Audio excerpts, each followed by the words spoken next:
Ndabaramukije mwese abandi ndabahaye mwiriwe shitwanwanyi bacu mukurikirana amakuru n'ibiganiro mugizwaho nange Bunyoni umugenzi hano kwimbonesha kure yanje ndetse ari nayo yanyu imbonesha kure imwe rudende bashikiriza vyinshi amatwi yanyu ategetse yumva n'amakuru atosoye amakuru atomoye amakuru tuba twatoje mu buryo bwimbitse maze tukavuga ngo reka tuyabagezeho maze namwe bashe kuyumva gatanu kuri gatanu dore ko ari amakuru abakuyemo vyinshi cane ibikuyemo ivyo amatwi yanyu nyene atigeze yumva ndababwiriza ibiri kuvugwa ni wacu mu Burundi mbabwiriza ibiri kuvugwa ku rubuga rw'intambara ubwo ni muri Republika Iharanira Rusangi ya Kongo babwirize kandi nyene mu ntambara iguze umutwe twaje ibigwanisho wa M23 ndetse n'ingabo z'igihugu za FARDC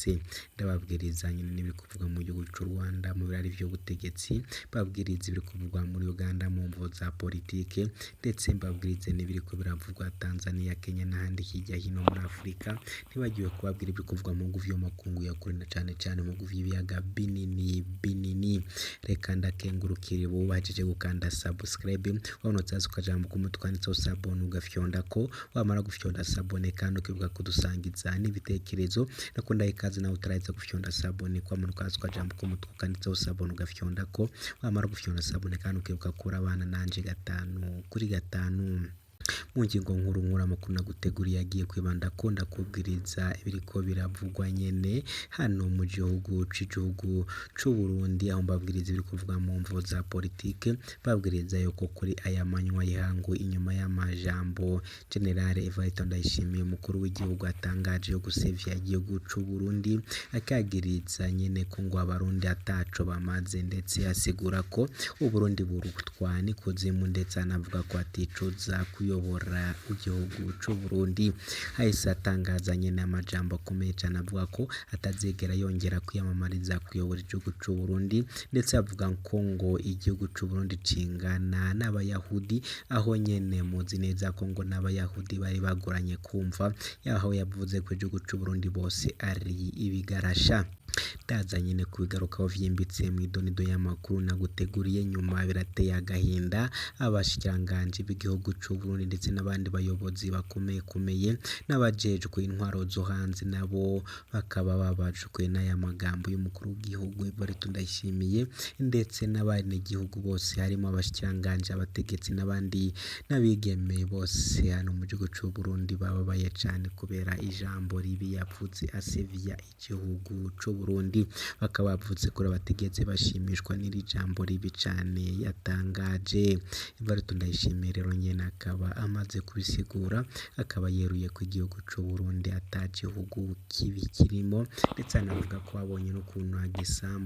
yagisambura biciye mu nzira zose zishoboka ndabwiriza yuko nanone igihugu c'u Rwanda kibabanyi kimaze kubona umusada w'ingabo za Senegal aho ivuze ko igiye kwiyemeza gufasha igihugu c'u Rwanda kugira ngo babashe kugira ivyo bageraho mu nzego z'umutekano ndetse bikaba bihangayikishije leta ya Felix Antoine Tshisekedi aho ariko bivuga ko yihebeye cyane ko ngo ibingi bishobora kumukoraho ko bashobora gufasha umutwe w'inyeshamba wa M23 mu buryo bweruye maze bakabasha gutera igihugu cya Republika Iharanira Rusangi ya Kongo yangukoro nyene birateye agahinda ndetse birababaje cyane ivyo biri kubera muri Republika Iharanira Rusangi ya Kongo aho abatutsi bariko baricwa cyane ndetse biko biravugwa ko vyozaba politiki cyangwa se bikaba ihonyabwoko umuyobozi w'ingabo za Senegal yemeje ufatanye bw'umutekano kurushana tariki ya 6 Gicurasi umuyobozi mukuru w'ingabo za Senegal General Mbaye Kise hamwe n'intumwaze basuye ikicaro gikuru cy'ingabo z'u Rwanda RDF aho yiyemeje ubufatanye bw'umutekano hagati y'ingabo z'ibihugu vyombi yakiriwe neza n'umuyobozi mukuru w'ingabo muri RDF General Mubaraka Muganga nk'uko vyatangajwe na RDF yagaragaje ko Kise yavuganye na Minisitiri w'Ingabo Juvenal Mariza Munda mbere yo guhabwa ibisobanuro muri make urugendo rwa RDF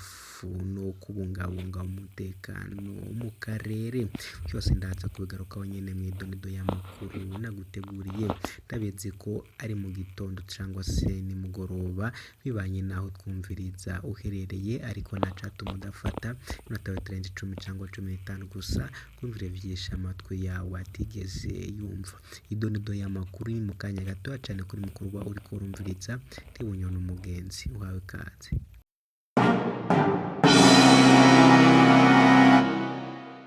Kaze mu idonido y'amakuru ateguriye hamwe nanje Bunyoni umugenzi. Reka nangure kuri inkuru kuvuga ko umuyobozi w'ingabo za Senegal yemeje ubufatanye bw'umutekano kurushaho na RDF. Tariki ya 6 Gicurasi umuyobozi mukuru w'ingabo za Senegal General Mbaye Kise hamwe n'intumwa ze basuye ikicaro gikuru cy'ingabo z'u Rwanda RDF, aho yiyemeje ubufatanye bw'umutekano hagati y'ingabo z'abihugu vyombi. Yakiriwe neza n'umuyobozi mukuru w'ingabo General Mubaraka Muganga uko vyatangajwe na RDF. Yagaragaje ko Kise yavuganye n'umushikiranganji ujejwe umutekano Juvenal Mariza Munda mbere yo guhabwa ibisobanuro muri make n'urugendo rwa RDF no kubungabunga umutekano mu karere.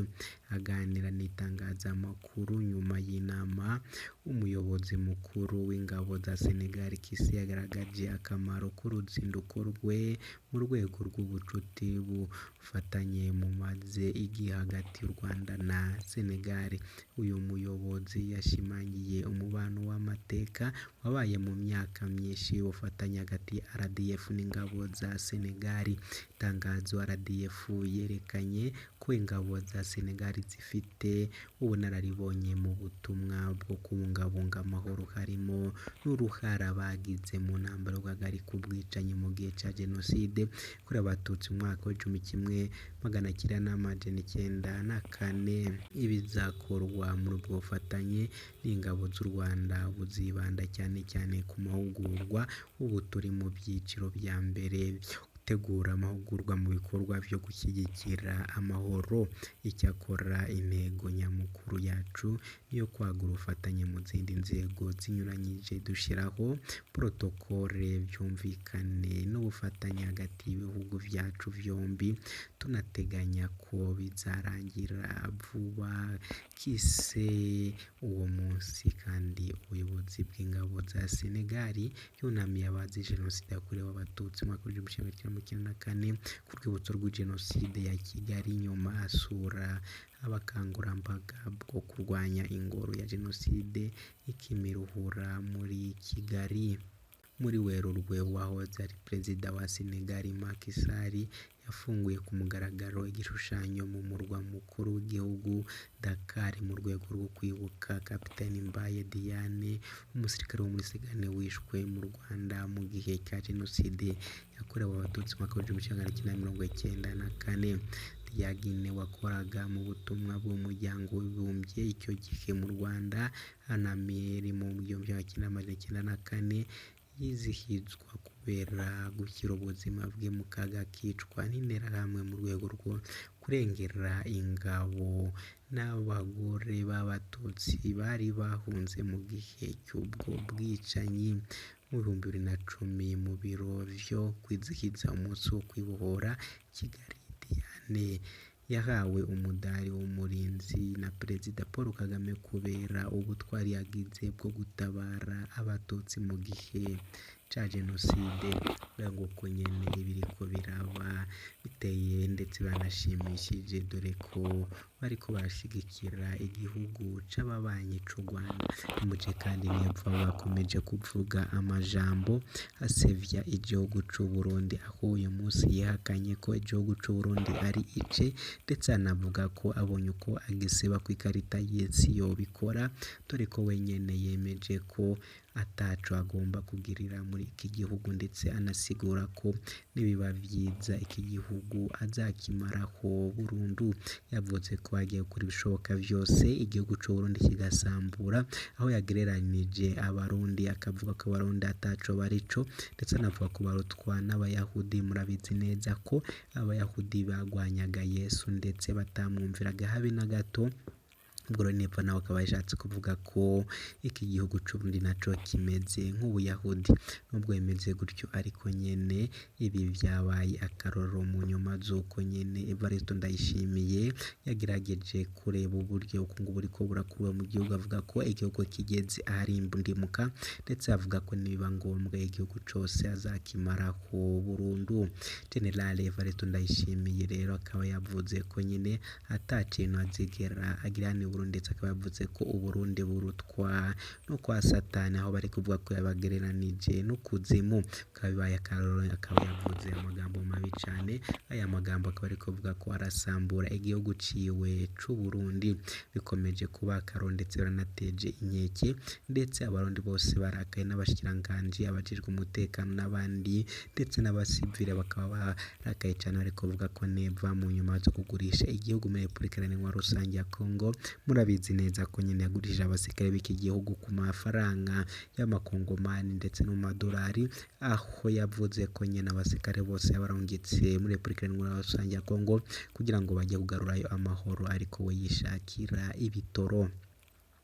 yamara kubona ibitoro nyine agasigara ashakashaka n'amahera niba yakoze ibintu bibi cane ndetse kandi navyo biri gutuma iki gihugu kiri kujya mu kaga gakomeye cane bitariko biravugwaho rumwe n'abaturage ndetse n'abandi bene igihugu hano mu gihugu c'Uburundi ntabwo haragaragara amajambo barabisigura kuvyo yavuze ariko nyene turacyabakura amatohoza yimbitse ndetse n'abanyamahanga bose turajya tumenye ivyo bari gutekereza ko ya majambo mabi cane yasiguwe na nyene cubahiro Evariste Ndayishimiye umukuru w'igihugu cacu c'Uburundi bikaba rero bibabaje ari nakaro kubona umuntu urongoye igihugu ari we ugisevya. Nshuti banywanyi bacu reka mbidasubikiye aha gusa mwese ndabasabe gufyonda sabone bibutsa gufyonda sabone ari kumanuka hasi ukajambo k'umutuku kanditseho sabone ugafyonda ko wamara gufyonda sabone kandi ukibuka kudusangiza n'ibitekerezo ndabakunda cyane akagira Imana n'amahera kuri mukuru njema muri ko murumviriza ndi Bunyoni umugenzi ciao ciao.